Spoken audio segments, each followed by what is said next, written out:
Estimado amigo, hoy vamos a estudiar un importante versículo del libro de Apocalipsis, capítulo 18 y versículo 4, y la expresión que dice: sálganse de ella, pueblo mío. El pueblo de Dios se halla esclavizado en Babilonia, y Dios le ordena: salgan de Babilonia la grande. Los que son del pueblo de Dios obedecerán sin vacilar, sin dudar, pues se dan cuenta que corren gran peligro. Babilonia la grande está a punto de ser totalmente destruida. Lo invito a leer Revelación capítulo 17, versículo 15 hasta el 18 y capítulo 18, versículo 1 al 8. Más adelante vamos a leerlo extensamente.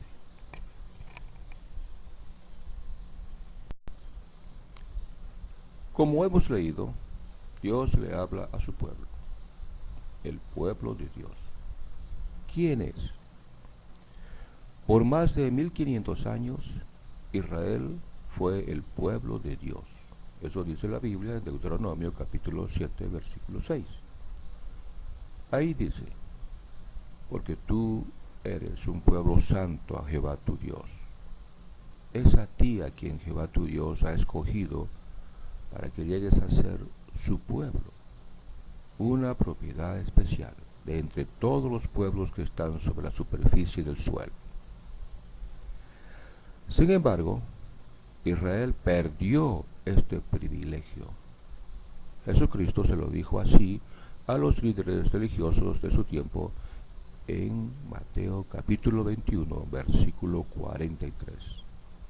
Dice: el reino de Dios les será quitado a ustedes y será dado a una nación que produzca sus frutos. Como hemos leído, Jesucristo dice que habría una nueva nación que llegaría a ser el reino de Dios. El pueblo de Dios es la congregación de Jesucristo. El apóstol Pedro escribió a sus hermanos cristianos lo siguiente: ustedes son una raza escogida, un sacerdocio real, una nación santa, un pueblo para posesión especial, para que declaren en público las excelencias de aquel que los llamó de la oscuridad a su luz maravillosa. Segunda carta del apóstol Pedro, capítulo 2, versículo 9. El apóstol Pablo llamó a sus hermanos cristianos el Israel de Dios, en Gálatas capítulo 6, versículo 16. La congregación de Jesucristo se formó el 6 de Sivan del año 33 de la Común, con el derramamiento del Espíritu Santo sobre 120 discípulos en Jerusalén. Este grupo de discípulos de Jesucristo constituyó el comienzo del Israel de Dios. En Jerusalén ese día estaba en progreso la fiesta del Pentecostés. Le invito a leer el libro de Hechos de los Apóstoles, capítulo 2, versículo 1 hasta el 4, para comprobar este asunto. A las 9 de la mañana de ese día, Pedro dio un discurso como explicación de lo que estaba ocurriendo a un público curioso, y 3000 personas se añadieron a la congregación por medio del bautismo. Usted, por favor, lea Hechos de los Apóstoles, capítulo 2, versículo 14 hasta el 15 y versículo 41. Aquí tenemos unas ilustraciones que muestran lo que realmente pasó. 120 discípulos reciben el Espíritu Santo y como prueba de esto se colocan sobre la cabeza de cada uno de los presentes llamitas de fuego. En esta otra ilustración se ve al apóstol Pedro dando una explicación al público sobre lo que había ocurrido. Como hemos visto, la congregación cristiana resultó ser el nuevo pueblo de Dios, el Israel de Dios. Pero, ¿Cómo sucedió que la congregación cristiana llegó a estar en Babilonia? Pues en el texto que estamos estudiando, Dios ordena a salir de Babilonia a su pueblo. ¿Cómo sucedió eso? Veamos. Desde su fundación en el año 33 era común hasta el año 70 era común, la congregación cristiana de Jerusalén creció y se extendió por todo el mundo, bajo la dirección de los apóstoles y ancianos de Jerusalén. Sin embargo, las legiones romanas, al mando del general Tito, destruyeron la ciudad, su hermoso templo y los registros genealógicos de los israelitas. Desde entonces, ningún israelita puede probar que es descendiente de Abraham. ¿Y qué efecto tuvo la destrucción de Jerusalén en la congregación cristiana? Los cristianos que vivían en Jerusalén se vieron obligados a huir de la ciudad. La dirección apostólica de Jerusalén también se desintegró, pues los apóstoles y ancianos que dirigían las congregaciones de todo el mundo nunca más se volvieron a juntar. Las congregaciones desde entonces funcionaron de modo autónomo. Cada congregación funcionó con su cuerpo de ancianos. Por 3 siglos no hubo una dirección centralizada. En el año 325, el emperador romano dio a las congregaciones cristianas reconocimiento estatal y a sus líderes una parte en la administración del imperio, junto con todo tipo de prerrogativas políticas. Además, Constantino organizó a las congregaciones cristianas, colocando una administración centralizada y el obispo de Roma como cabeza. Constantino ostentaba el título de Pontífice Máximo de la religión pagana de Roma. Lea la nota número 1 al final de este artículo. Puede ser que alguien interprete que Constantino restableció el modelo administrativo apostólico del primer siglo, pero esta manera de ver los acontecimientos sería un error, pues Jesucristo es el cabeza de la congregación cristiana. Él está vivo y no necesita a un hombre o a un grupo de hombres que le sirvan como vicario de Cristo, cuerpo gobernante o esclavo fiel y discreto que gobierne a todas las congregaciones. Vea la nota número 2 al fin de este artículo. Jesucristo ha recibido toda autoridad en el cielo y sobre la tierra y está con sus discípulos todos los días hasta ahora. De esta manera, la congregación cristiana llegó a estar en Babilonia la Grande. Es más, llegó a ser parte de Babilonia la Grande. Hemos llegado al siglo XXI. Hay miles de grupos religiosos que dicen ser el pueblo de Dios, la congregación cristiana. Algunos grupos religiosos dicen ser la restauración de la congregación cristiana del primer siglo. Nada más alejado de la verdad. Todos se han alejado de las enseñanzas de la Biblia y se aferran a sus credos, protegidos por una administración centralizada que quemó vivos en la hoguera y expulsa de su membresía a cualquier disidente. Ninguno de estos grupos obedecerá la orden que Jehová Dios da: salgan de Babilonia la Grande, porque ninguno de ellos son su pueblo, un pueblo peculiarmente suyo, celoso de obras excelentes. Compare con Tito capítulo 2 versículo 14. Pero entonces, ¿quién le obedecerá? ¿Quiénes son su pueblo? Para que Dios lo considere a usted como parte de su pueblo, no es necesario que sea miembro aprobado de una religión. Hoy, decenas de miles de grupos religiosos se autoproclaman el único canal que Dios usa. Se consideran el arca salvadora. Fuera de esta no hay salvación. Pero la Biblia no dice eso. El apóstol Pedro hizo este inspirado comentario: con certeza percibo que Dios no es parcial, sino que en toda nación el que le teme y obra justicia le es acepto. Así es, Jehová Dios está escudriñando el corazón de todos, vigilando a los malos y a los buenos. Le invito a leer Proverbios capítulo 15, versículo 3.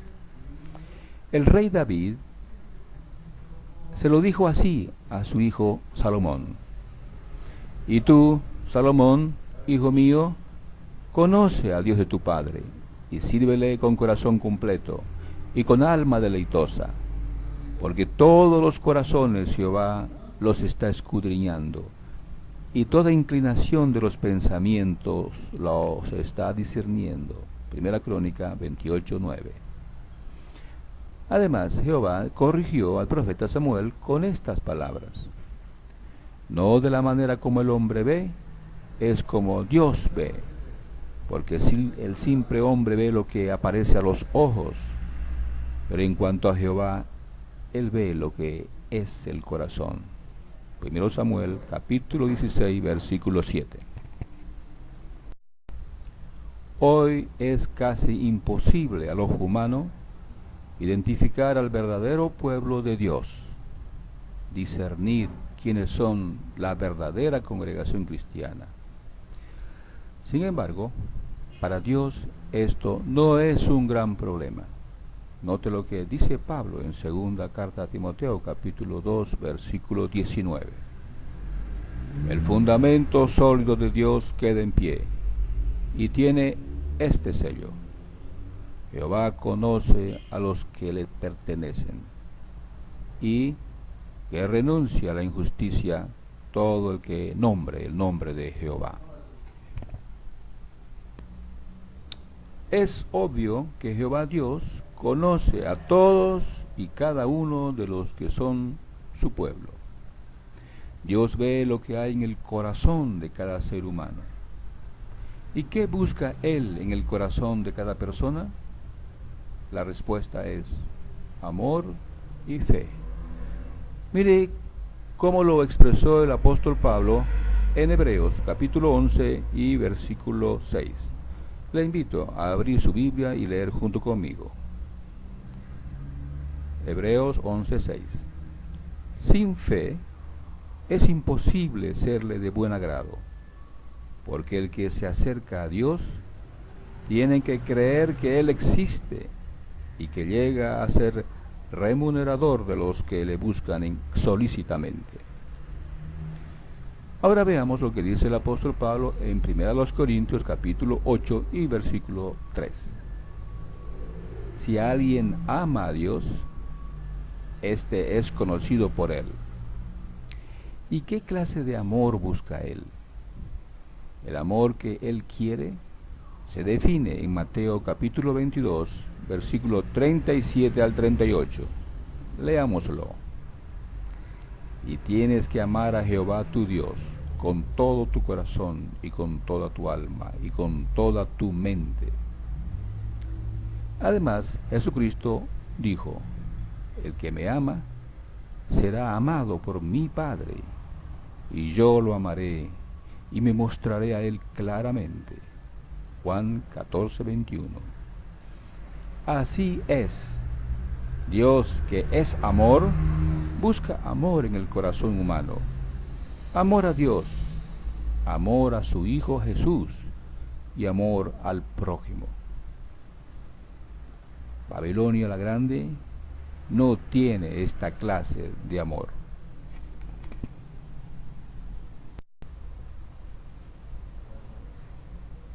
¿Quién es Babilonia la Grande? Babilonia la Grande es el conjunto de todas las religiones del mundo. Aquí tenemos algunas ilustraciones que muestran algunas de las religiones que forman a Babilonia la Grande. La destrucción de las religiones del mundo está predicha en la Biblia.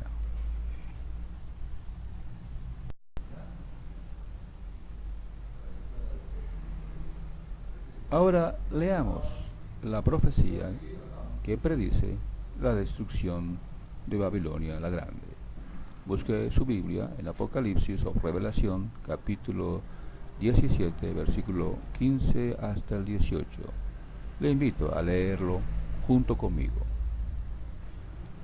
Las aguas que viste, donde está sentada la ramera, significan pueblos y muchedumbres y naciones y lenguas. Y los 10 cuernos que viste y la bestia salvaje, estos odiarán a la ramera y harán que quede devastada y desnuda, y se comerán sus carnes y la quemarán por completo con fuego, porque Dios puso en sus corazones llevar a cabo su pensamiento, aún llevar a cabo el solo pensamiento de ellos, al dar ellos su reino a la bestia salvaje, hasta que se hayan realizado las palabras de Dios. Y la mujer que viste significa la gran ciudad que tiene un reino sobre los reyes de toda la tierra.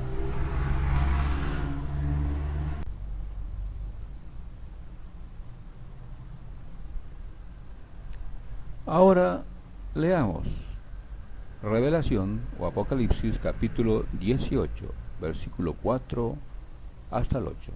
Dice: y oí otra voz procedente del cielo decir: sálganse de ella, pueblo mío, si no quieren participar con ella en sus pecados y si no quieren recibir parte de sus plagas, porque sus pecados se han amontonado hasta llegar al cielo, y Dios ha recordado sus actos de injusticia.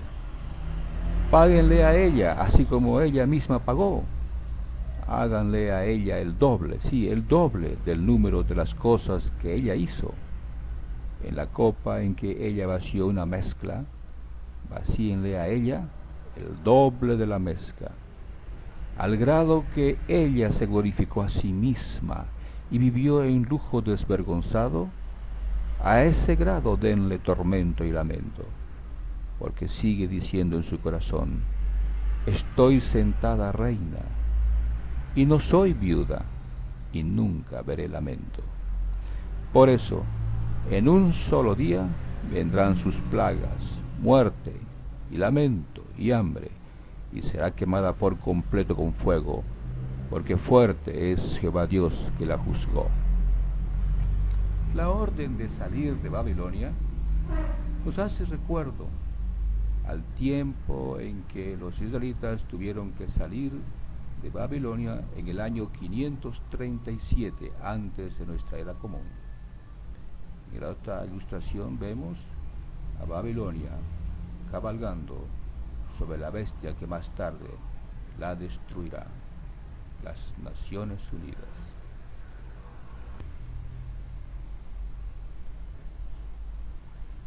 Como hemos leído, la destrucción de Babilonia la Grande es segura y total. Dios la ha juzgado y condenado a ser destruida total y eternamente. Lo invito a leer junto conmigo Revelación capítulo 18, versículos 20 al 24. Alégrate sobre ella, oh cielo, y también ustedes los santos y los apóstoles y los profetas, porque judicialmente Dios le ha impuesto castigo a ella por ustedes. Y un ángel fuerte alzó una piedra semejante a una gran piedra de molino y la arrojó al mar, diciendo: así, con lanzamiento veloz será arrojada abajo Babilonia, la gran ciudad, y nunca volverá a ser hallada. Y el sonido de cantantes que se acompañan con el arpa, y de músicos y de flautistas y de trompeteros, nunca se volverá a oír en ti, y ningún artífice de oficio alguno volverá a hallarse en ti jamás, y ningún sonido de piedra de molino volverá a oírse en ti jamás, y ninguna luz de lámpara volverá a resplandecer en ti jamás, y ninguna voz de novio ni de novia volverá a oírse en ti jamás, porque los comerciantes viajeros eran los hombres del primer rango de la tierra, pues por tu práctica espiritista todas las naciones fueron extraviadas. Sí, en ella se halló la sangre de profetas y de santos y de todos los que han sido degollados en la tierra.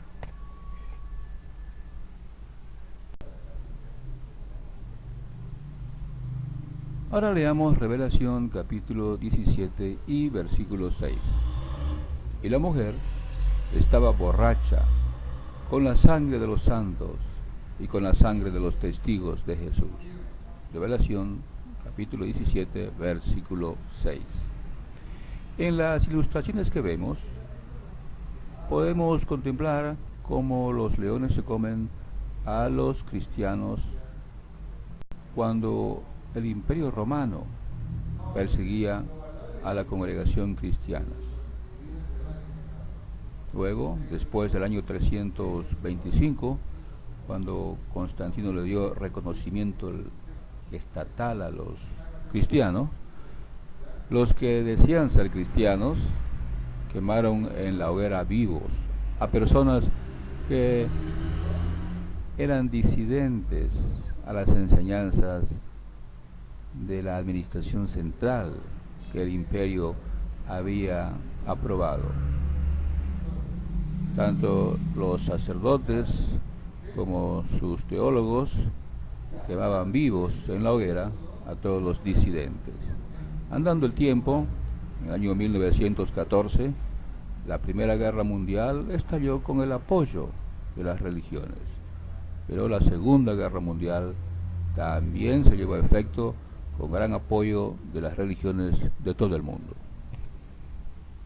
Por eso no cabe duda que la expresión que dice Revelación 17:6 es correcta. La mujer está manchada de sangre, está borracha con la sangre de los santos y con la sangre de los testigos de Jesús.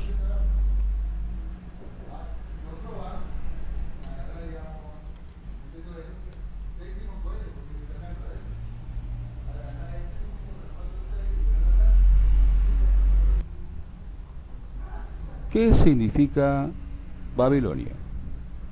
La palabra Babilonia significa confusión. Miles de millones de personas están esclavizadas en Babilonia la Grande.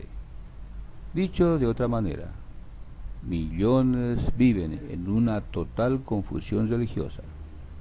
Para el siglo XXI, vemos grandes y pequeños grupos religiosos aferrados por siglos a sus enseñanzas, y vemos a la gente esclavizada a estas enseñanzas. En las ilustraciones que vemos los grandes sistemas religiosos que por siglo han existido.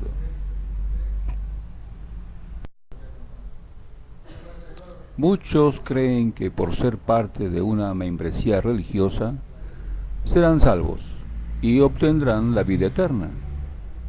La Biblia no dice eso. Jesucristo enseñó diciendo: el Padre ama al Hijo y ha entregado en su mano todas las cosas. El que ejerce fe en el Hijo tiene vida eterna. El que desobedece al Hijo no verá la vida, sino que la ira de Dios permanece sobre él. Juan capítulo 3, versículo 35 al 36. Además, Jesús enseñó en Juan 8:12: yo soy la luz del mundo. El que me sigue de ninguna manera andará en oscuridad, sino que tendrá la luz de la vida. Pero, ¿cómo salir de Babilonia la Grande? Jesucristo responde: yo soy el camino y la verdad y la vida. Nadie viene al Padre sino por mí. Juan capítulo 14, versículo 6. Vengan a mí todos los que se afanan y están cargados, y yo los refrescaré.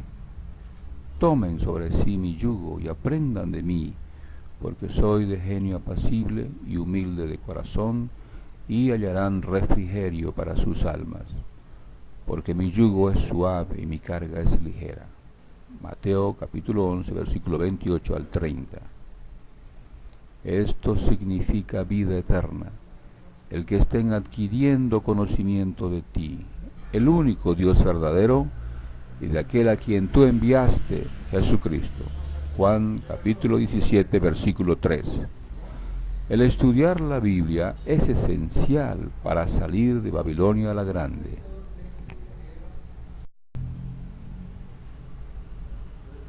Estimado amigo, hoy usted ha recibido un resumen de 2000 años de historia religiosa. Historia que usted podrá comprobar en cualquier biblioteca pública o de internet. Si usted se ha resuelto salir de Babilonia la Grande, le sugiero leer toda la Biblia desde el principio al final. A medida que progrese en su lectura, el autor de la Biblia establecerá con usted una relación paternal muy profunda. Dios le ayudará, mandando su Espíritu para que lo guíe a toda la verdad. Jesucristo lo dijo así: tengo muchas cosas que decirles todavía, pero no las pueden soportar ahora. Sin embargo, cuando llegue aquel, el Espíritu de la verdad, Él los guiará a toda la verdad. Juan 16, versículo 12 al 15. Si logra encontrar a alguien que tenga el mismo interés, un familiar, un pariente o amigo, le sugiero reunirse y leer juntos la Biblia. Jesucristo dijo: donde están 2 o 3 reunidos en mi nombre, allí estoy yo en medio de ellos. Mateo capítulo 18, versículo 20.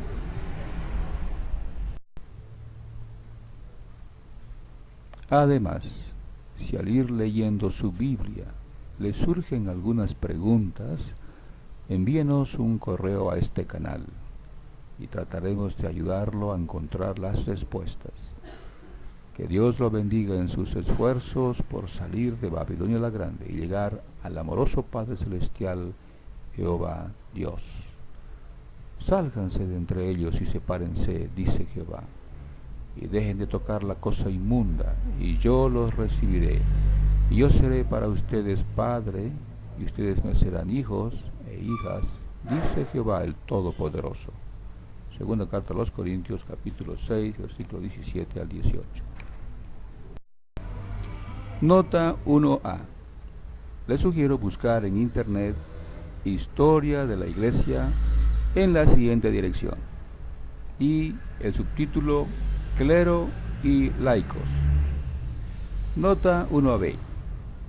El libro Historia compendiada de la Iglesia Cristiana, en la página 49, dice: Constantino determinó todo lo concerniente al gobierno de la Iglesia, y se creyó la autoridad suprema en materia de religión, como lo habían sido los emperadores durante el predominio del paganismo.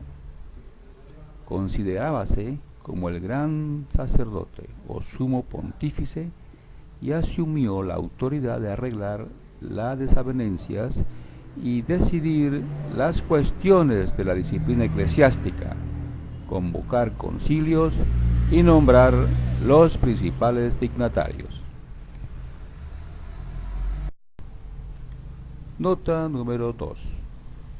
Las expresiones vicario de Cristo y cuerpo gobernante no aparecen en la Biblia.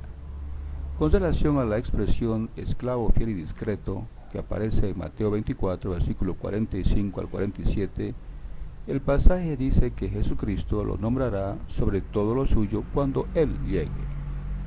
Y como Jesucristo todavía no ha llegado, el esclavo fiel y discreto no tiene esa autoridad sobre los bienes del amo.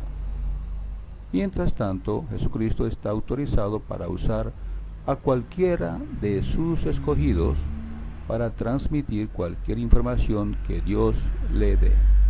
Por favor, le sugiero leer junto conmigo el libro de Revelación, capítulo 1 y versículo 1. Dice: una revelación por Jesucristo que Dios le dio para mostrar a sus esclavos las cosas que tienen que suceder dentro de poco.